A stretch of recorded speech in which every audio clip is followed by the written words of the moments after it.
Yesaya 58 ayat 9 sampai 14. Di sini kita melihat, saudara, ada 5 pokok yang penting. Yang pertama ayat yang ke-9, aku Yel Shaddai-mu, aku yang punya dada, aku yang ada di depan kamu. Saudara, dialah Yel Shaddai kita. Katakan, Yel Shaddai saya. Jadi saudara harus tahu, saudara ini tidak berjuang sendirian. Kalau saudara selalu pikirannya berjuang sendirian, saudara akan cepat capek. Saudara akan mumet kepalanya. Saudara akan coba mencari siapa lagi yang bisa bantu aku. Siapa lagi? Gimana caranya? Gimana caranya? Lalu muncullah bisikan iblis. Kamu harus menipu. Kalau kamu tidak menipu, kamu tidak bisa. Kamu harus korupsi. Kamu harus kriminal. Kamu harus bunuh seseorang yang kaya. Kamu harus menyakiti orang. Kamu harus merampok dan lain sebagainya. Tapi seorang yang punya perkataan di dalam hatinya, aku punya Yesus yang menjamin hidupku. Wah, dia jauh dari iblis. Iblis tidak berani dekat sama orang Kristen ini yang mengatakan, aku punya Yesus yang menjamin hidupku. Sekarang aku tidak punya apa-apa, aku tidak bisa beli beras. Barangkali aku tidak pegang uang barangkali. Tapi aku dekat dengan Tuhan Yesus. Aku percaya mujizat pemeliharaan, kuasa dari Allah akan masuk dalam hidupku. Amin. Amin. Ya, saudara harus demikian. Kalau saya dan saudara mempunyai prinsip yang benar Alkitabiah, benar dan Alkitabiah, saudara tidak akan pernah capek dalam hidup. Saudara bisa makan, saya bisa makan apa kita tidak bisa makan. Kita pegang uang apa kita tidak punya uang. Tidak ada masalah. Kenapa? Karena kita ini selalu kontak dengan charger kita ini, dengan Tuhan Yesus yang selalu kontak dalam hidup kita, memberi kekuatan, memberikan full battery kepada saudara, supaya saudara bisa melanjutkan perjalanan hidup. Di situ saudara dengan selalu, sebagai bayangan handphone tadi, ya, full baterainya full, saudara bisa hubungi siapa saja. Baterai hidup saya full dari Tuhan, saya bisa hubungi dia. Baterai saya habis, saya tidak bisa hubungi dia. Saudara, itu sebab betapa pentingnya saya dan saudara itu harus memiliki full battery di dalam seluruh kehidupan kita, sehingga selalu bisa kontak dengan Tuhan Yesus. Amin. Katakan, saya harus begitu. Tidak boleh low bat. Di mana saya tidak bisa kontak dengan Tuhan Yesus, saya harus full bat. Beri tepuk tangan bagi dia. Yesaya 58 ayat yang ke-9, aku Yel Shaddai-mu. Kemudian ayat yang ke-10, terangmu mengalahkan kegelapan. Ayat yang ke-11, Allah puaskan hatimu seperti taman yang subur. Tanahmu gersang, aku akan bikin subur. Aku akan mengairi sampai tanahmu itu menjadi taman yang subur. Ya, saudara. Ayat yang ke-12, kau akan membangun reruntuhan. Saudara, artinya apa? Artinya semua yang tidak baik, semua yang sudah ditinggalkan orang, semua yang gak ada harapan. Saudara, barangkali tanah itu dikasih gratis aja, tidak ada satu orang yang berani. Kenapa? Karena itu sudah runtuh berabad-abad, kata ayat yang ke-12. Dan kalau sudah runtuh berabad-abad, setan ada di sana. Ya saudara. Nah itu sebab tidak ada satu orang yang berani. Tetapi Tuhan memakai saudara dengan urapan Roh Kudus, saudara, supaya saudara membangun yang sudah kesetanan ini, yang sudah terpuruk dan tidak ada arti lagi. Ya saudara. Itu sebab saya dan saudara, kita harus mempunyai dalam hati kita satu keyakinan. Tuhan mau pakai aku sehingga apa yang tidak berguna, apa yang sia-sia, aku akan menjadikannya berharga di mata Tuhan dan berharga di mata manusia. Ya, beri tepuk tangan buat Tuhan. Saudara, ayat 13 dan 14. Dengan sabat kau hidup jaya dan kau diberi pinjam kendaraan tingkat tinggi dari puncak bukit yang satu kepada puncak bukit yang lain. engkau akan memakai kendaraan Allah. Kendaraan apa? Tingkat tinggi kendaraan Allah. Saudara, kita tidak pakai jalan darat, tapi kita pakai jalan udara. Katakan, saya pakai jalan angkasa. Karena Tuhan bagi saya mengalahkan penguasa di udara. Sehingga di udara bersih dari iblis. Dan Tuhan mau beri pinjam kepada saya kendaraan tingkat tinggi. Saya percaya saya akan dipinjami. Saya kurang percaya, saya harus jalan kaki. Ya, saudara. Nah, sekarang tinggal saya dan Anda aja. Kita mau percaya, kita mau yakin benar bahwa kita tidak pakai jalan kaki. Kita tidak akan pakai jalan darat. Kita pakai jalan angkasa. Kenapa kita sudah bisa jalan di angkasa? Karena iblis dan penguasa udara sudah dihancurkan oleh Tuhan. Yang percaya beri tepuk tangan bagi dia. Saudara yang kekasih, nah, bisa jaya bila menang, kalahkan penantangmu. Hari Minggu kemarin saya memberi tahu sedikit, penantang kita nomor 1 adalah keakuan kita. Nomor 2 adalah iblis. Ya saudara, itu sebab walaupun kita bisa mengalahkan iblis, tetapi kalau kita tidak bisa mengalahkan diri kita sendiri, percuma, tetap masuk neraka. Itu sebab nomor 1, siapa yang menantang kita? Yaitu diri kita sendiri. Egoisme kita. Ya, hawa nafsu daging kita. Keinginan-keinginan kita. Dan semua ambisi kita. Itulah yang menantang di muka kita. Saudara. Nah, kalau kita tidak mengalahkannya, kita tidak bisa menang terhadap itu. Saudara, maka percuma kita mengalahkan iblis. Iblis selalu akan mengalahkan kita. Ya saudara, itu sebab siapa musuhmu? Saya tulis ego, keakuan kita, dan dosa-dosa kita. Itu sebab seorang anak Tuhan, dia harus makin lama makin meninggalkan egoisme kita. Amin. Kita harus meninggalkan semua keakuan kita, dan kita berkata, Tuhan, Engkau yang terlebih besar, hidup di dalam hamba. Hamba harus semakin kecil, semakin sedikit, dan semakin habis. Ketika hamba meninggal dunia, hamba betul-betul memberi kemuliaan yang besar buat Engkau. Amin. Itu sebab anak-anak Tuhan, perhatikan, saya mau tanya, siapa musuh saudara? Ego dan dosa. Siapa musuh saudara? Ya, egoisme saudara. Egoisme saya itu penantang kita. Seringkali kita ngalah. Ya udah deh, apa kata mau terserah deh. Aku ngikutin aja. Ya, saudara, tidak boleh lagi demikian. Ya, itu sebab anak-anak Tuhan, saya ingin mengajak semua saudara memperhatikan ya. Saudara, ada satu video yang bagus sekali di mana ada satu kisah ini benar-benar terjadi pada abad yang lalu. Pada 2 abad yang lalu. Mari kita akan melihat video ini. Kamu belum pulang. Kamu belum selesai. Ini pesan buat kalian para pelayan Tuhan, full timer, part timer, pendeta, penginjil, hamba Tuhan yang lagi capek, stres, frustasi, selalu dicela, nggak pernah diapresiasi dan sebagainya. Dengerin ya sampai habis. Aku mau cerita dulu tentang sepasang misionaris yang pergi ke Afrika. Setelah 40 tahun melayani Tuhan dengan setia, si misionaris ini, Henry Morrison dan istrinya kembali ke New York di tahun 1900-an. Ketika itu kapal yang mereka tumpangi mendekati dermaga. Henry melihat dan merasa terharu karena kerumunan orang yang tampaknya menyambut mereka. Wah, ternyata mereka tidak dilupakan. Itu pikiran mereka.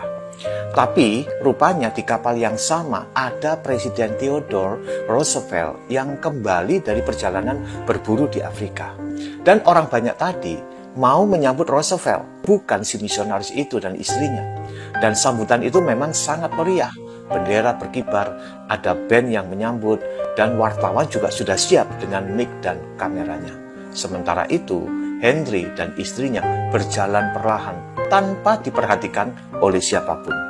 Mereka memanggil taksi yang membawa mereka ke apartemen 1 kamar yang disediakan oleh Dewan Misi. Selama beberapa minggu berikutnya, Henry berusaha keras untuk melupakan kejadian tersebut, tapi gagal. Ia semakin tenggelam dalam depresi hingga suatu malam ia berkata kepada istrinya bahwa semuanya terasa tidak adil. Seorang pria yang kembali dari perjalanan berburu mendapat sambutan yang begitu meriah. Sementara mereka yang telah memberikan hidup untuk melayani Tuhan selama bertahun-tahun tidak mendapatkan perhatian sama sekali. Istrinya memperingatkan Henry untuk tidak merasa seperti itu. Tapi Henry nggak bisa menahan perasaannya. Baginya, ketidakadilan itu terlalu menyakitkan. Istrinya kemudian mengingatkan bahwa Tuhan tidak keberatan jika mereka mempertanyakannya dengan jujur. Ia menasihati Henry untuk menyampaikan keluh kesahnya kepada Tuhan dan menyelesaikannya segera. Mendengar nasihat itu, Henry pergi ke kamarnya, berlutut dan mulai mencurahkan hatinya kepada Tuhan. Ia mengungkapkan rasa frustasinya dan kejengkelannya atas situasi yang dihadapinya. Karena mereka telah melayani Tuhan dengan setia, tanpa mengeluh selama bertahun-tahun. Namun, kejadian di dermaga itu terus menghantuinya. Setelah berdoa dengan sungguh-sungguh selama sekitar 10 menit, Henry kembali ke ruang tamu itu dengan wajah yang lebih tenang. Istrinya melihat perubahan itu dan bertanya apa yang telah terjadi. Henry menjelaskan bahwa Tuhan telah menenangkan hatinya. Ia telah memberitahukan kepada Tuhan betapa pahit hatinya melihat sambutan besar yang diterima presiden, sementara ia dan istrinya tidak mendapatkan sambutan sama sekali. Saat itu, Tuhan meletakkan tangannya di pundak Henry dan berkata, "Henry, kamu belum pulang."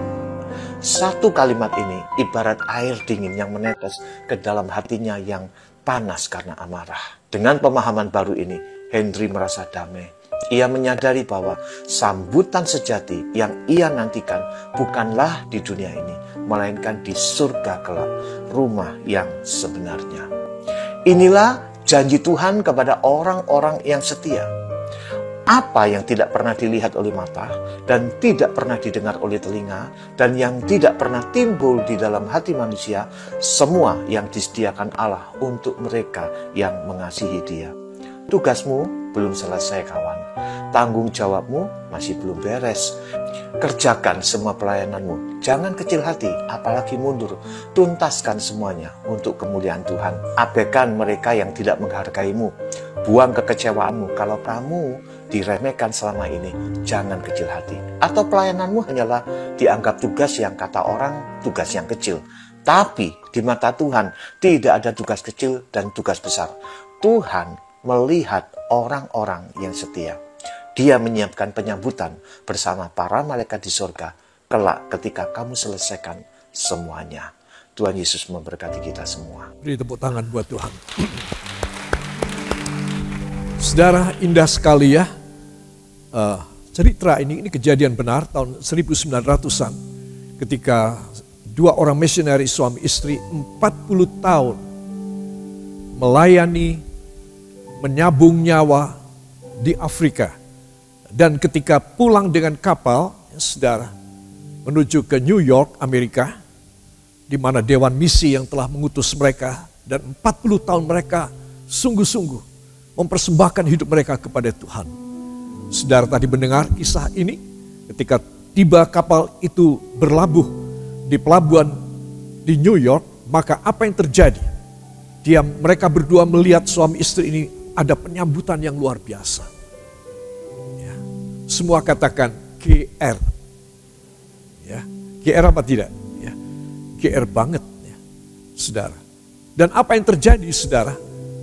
Mereka berdua menganggap, wah, kita disambut luar biasa. Gak taunya ada Presiden Theodore Roosevelt, Presiden Amerika yang pulang dari Afrika juga, pulang dari berburu. Dan orang-orang begini banyak mengeluh-elukan kedatangannya kembali, karena dia telah kembali dengan selamat setelah berburu di Afrika. Pasti kapal itu juga memuat banyak hewan-hewan yang telah ditembak oleh dia. Dan dia akan menunjukkan pada menteri-menterinya barangkali, pada keluarganya barangkali, ini loh hasil aku berburu. Saudara, dia disambut dengan luar biasa. Tetapi si Henry ini dia merasa Aku kok tidak disambut. Harusnya aku yang disambut. Orang pulang berburu malah disambut kayak begini. Aku yang membawa jiwa-jiwa banyak datang kepada Tuhan, gak ada yang nyambut sama aku. Itu membuat dia depresi. Sampai kita tadi mendengar istrinya menganjurkan, kamu bikin beres deh sama Tuhan. Dan dia masuk kamar dan dia berdoa, mempersembahkan hidupnya dan menyatakan bahwa dia tidak bisa terima fakta ini. Kami berdua, dua orang hamba Tuhan yang setia dan sungguh-sungguh mempertaruhkan nyawa kami kepadamu. Tetapi kami tidak disambut seperti presiden yang baru membunuh binatang-binatang. Saudara-saudara, di sini kita melihat bahwa seorang bisa melayani Tuhan, seorang bisa berbuat banyak buat Tuhan. Tetapi kalau dia masih memegang egoismenya, saudara, maka dia sulit masuk surga. Dia sulit juga menenangkan jiwanya. Itu sebab saya tulis, siapa musuhmu? Saudara, kenapa suami dan istri berantem di rumah? Sulit berhenti, sulit damai. Kenapa kakak dan adik berantem dan tidak ada penyelesaian? Karena egoisme. Itu sebab orang yang egosentris adalah seorang yang mempunyai musuh yang kuat dan besar, yang menantang dia. Saudara, itu sebab kita semua harus tahu bahwa kita harus mempunyai hidup yang rendah hati, hidup yang tulus. Ketika kita melayani pekerjaan Tuhan, ketulusan adalah nomor satu. Abaikan semua kerugian saudara. Mungkin saudara dipermalukan, mungkin saudara ditinggal, saudara enggak digubris sama sekali. Hanya Tuhan yang melihat saudara. Amin. Dia yang menghargai saudara. Akhir cerita nyata ini adalah ketika Henry di dalam kamar penginjil ini, dia berdoa dan Tuhan menjawab. Semua katakan, bila saya bertanya, Tuhan menjawab. Amin. Itu sebab kenapa saudara tidak bertanya. Sehingga saudara dibawa terus dengan hawa nafsu saudara. Ya, kejengkelan, cemburu saudara. Ya, dan tidak terima saudara. Bertanya dong sama Tuhan. Bicara sama Tuhan. Nah, Tuhan menjawab pada penginjil Henry. Apa jawaban Tuhan? Henry, tugasmu belum selesai. Tugasmu belum selesai. Jadi kamu belum disambut. Nanti aku akan menyambut kamu kalau tugasmu selesai. Di sorga. Di mana? Sorga. Di mana? Sorga. Ya, beri tepuk tangan buat Tuhan. Siapa musuh saya? Ego saya. Siapa musuh saudara? Egoisme saudara. Saudara, dan inilah yang menghambat kita orang untuk masuk ke sorga. Jengkel, marah, gak terima. Dan berkata Tuhan tidak adil. Ya, aku 40 tahun. Itu lama sekali. Dan itu mereka mempersembahkan hidupnya jauh dari keluarga. Saudara, dan mereka ada di hutan-hutan Afrika. Menyabung nyawa untuk mengabarkan Injil. Saudara, tetapi sedemikian besar pengorbanan tidak dihargai oleh Tuhan kalau masih mempunyai kesombongan dan egoisme. Itu sebab ini kita harus belajar. Ya. Yesaya 58 ayat 9 sampai 14. Bagaimana kita bisa dikasih pinjam kendaraan tingkat tinggi Allah. Yaitu bila saya dan saudara adalah orang-orang yang bisa menekan dan mengepres dan membinasakan, mengecilkan keakuan kita. Saudara, Yohanes Pembaptis, nabi yang terakhir dalam Alkitab kita, Perjanjian Baru, mengatakan, aku harus makin berkurang-kurang dan dia yang harus makin bertambah-tambah. Ketika dia melihat di kejauhan Yesus berjalan dengan beberapa murid Yesus masih sedikit pada waktu itu. Dan Yohanes Pembaptis di tepi Sungai Yordan, ya saudara, di Yardenit, dia dengan 2 orang muridnya. Dia cuma punya 2 orang murid. melihat Yesus di kejauhan, dia berkata pada murid-muridnya, dia yang aku katakan akan datang dan akan membaptiskan orang bukan dengan air tapi dengan api, yaitu api Roh Kudus. Dialah yang harus makin bertambah-tambah dan aku harus makin berkurang-kurang. Ikutlah dia. Coba. Cuma punya murid 2 orang, disuruh ikut Tuhan Yesus. Hebat kan? Ada hamba Tuhan yang begini hebat. Yohanes Pembaptis. Dia memberi contoh kepada kita. Aku mempersembahkan semua. Biar aku makin berkurang dan dia makin bertambah. Semua katakan, bila saya makin berkurang-kurang dan Tuhan Yesus makin bertambah-tambah, maka saya percaya anugerah yang dahsyat akan diberikan kepada saya. Amin. Saya mau kasih tahu kenapa ya kita berdoa, minta, nangis-nangis, tambah puasa lagi. Gak dikasih. Ayo periksa sekarang. Karena egoisme saudara masih terlalu besar. Egoisme saya menguasai hidup saya. Saya kalah. Saya ditantang, saya kalah. Oleh egoisme saya. Itu sebab kalau saya tidak bisa mengalahkannya, Tuhan tidak akan kasih sama saya. Dengar anak-anak Tuhan. Kalau engkau bisa mengalahkan egoisme, maka Tuhan akan memberi bahkan apa yang engkau belum minta dan engkau tidak minta. Apa yang tidak dilihat oleh mata, tidak didengar oleh telinga, tidak timbul dalam hati manusia. Teruskan. Sudah disediakan Allah bagi mereka yang mengasihi Dia. Jadi para kekasih, percuma kan? Semua ajaran yang hebat percuma. Pengorbanan, menyabung nyawa. Saudara, hutan Afrika itu bukan semacam hutan di Kalimantan. Hutan Afrika itu adalah hutan yang paling menakutkan di seluruh dunia. Saudara. Dan mereka masuk ke dalam, mereka berani, tidak ada listrik, tidak ada handphone. Tidak bawa senjata. Saudara, coba. Ini 2 orang ini minta ampun, berani sekali.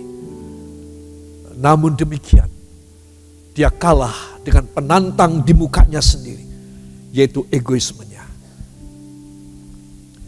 Rahasia Tuhan bisa memberkati seseorang. Dan itu adalah pelajaran pribadi saya dan Ibu Gembala sejak lama. Adalah bila kita mau menghancurkan, menekan, kita punya egoisme. Bahkan apa yang kita bisa makan, apa yang kita bisa pakai, kita bisa beli untuk diri kita. Hak berkat kita. Kita kalau perlu orang lain, kita harus kasih sama orang lain. Itu pelajaran sulit sekali. Bertahun-tahun. 10-20 tahun. Saudara. Untuk mengajar kami. Untuk menjadi seorang yang bisa dipercaya oleh Tuhan. Saudara. Kalau saudara bisa dipercaya oleh Tuhan, orang gak boleh heran tentang berkat saudara, gak boleh heran. Karena itu Tuhan yang kasih. Gimana orang bisa dipercaya banyak berkat? Kalau dia sudah mengalahkan egoismenya. Ingin sombong, ingin terkenal, ingin dapat likes yang banyak.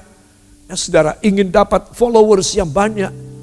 Selama saudara masih macam begitu, saudara tidak bisa menerima apa-apa yang bagus dari Tuhan. Karena engkau sudah mendapatkan likes dari dunia. Itu sebab bagaimana seseorang bisa dipercaya oleh Tuhan. Yaitu kalau dia semakin menghampakan dirinya dari egoisme. Saudara, apa yang dialami oleh penginjil Henry suami istri ini. Saudara, hanya segelintir manusia di dunia yang berani melakukan seperti mereka berdua. Saya tidak tahu berapa banyak luka ada pada mereka, pada tubuh mereka. Saya yakin tubuh mereka sudah tidak sempurna lagi. Sudah banyak dengan cacat-cacat, dengan cakar binatang. Mungkin sudah pernah digigit oleh ular. Saya tidak tahu. Namun itu semua masih percuma. Kenapa? Karena masih punya egoisme yang tinggi. Saya dan Anda tidak pernah berhenti belajar sampai mati. Supaya kita lebih mengurangi dan menekan egoisme kita. Kita tidak ingin mencari pujian, tapi kita hanya ingin supaya Tuhan memuji kita dengan menjadikan kita tanda ajaib bagi banyak orang. Beri kemuliaan yang baik bagi Dia. Kemarin di dalam meeting Bible Study dari Sinode, saya panjang lebar memberitahu kepada saudara semua mengenai soal itu. Dan saya happy bersama dengan semua MK. Dan juga saudara-saudara yang tidak tergabung dalam MK, tapi yang masuk bersama dalam meeting tersebut, ada banyak ya, saudara. Saudara, itu saya menyampaikan betapa pentingnya orang itu, hatinya itu bisa dibaca sama Tuhan. Lalu Tuhan bisa menilai, kasih raport sama dia, kasih nilai sama dia. Saudara, selalu diingat sama saudara bahwa Tuhan menilai saudara. Tuhan menilai saya. Harus diingat terus. Dan itu berkenaan dengan egoisme kita. Tuhan hanya mau bekerja sama. Tuhan hanya mau memakai. Dan Tuhan hanya mau memberkati luar biasa. Barang siapa yang mempersembahkan hidupnya total kepada Tuhan. Walaupun dia ibu rumah tangga, bapak yang bekerja di kantor, guru, dosen, atau kaum profesional yang lain, atau anak-anak muda yang kuliah dan belajar sekolah, semua yang mau menghampakan dirinya, maka Tuhan akan pakai dia. You must know that egoism, just the only one that hinder you from all the grace and miracle from God. Or otherwise, you until die, you will never feel that Jesus Christ so love you and give you so many things, just precious ones in your life. It is because you and I still have our big egoism. And these things is harmful before the eyes of God, and God never gave you the way because of this one single stumbling block before you and God. This is that divide you and make you astray from God, and He will not give anything in your life. Saudara, itu sebab marilah kita mengerti, ya. Peristiwa yang kita tadi telah lihat bersama, itu peristiwa yang banyak terjadi. Kita pun mengalaminya juga. Sehingga kita bahkan bisa marah sama Tuhan. Coba, orang itu saking egoisnya, sampai bisa marah sama Tuhan. Kan ini sudah kelewat banget. Itu sebab mari kita mohon supaya musuh kita, katakan musuh saya, yaitu egoisme dan dosa, harus saya matikan. Hari demi hari saya harus memperbesar dan menjunjung tinggi Kristus seumur hidup saya. Amin.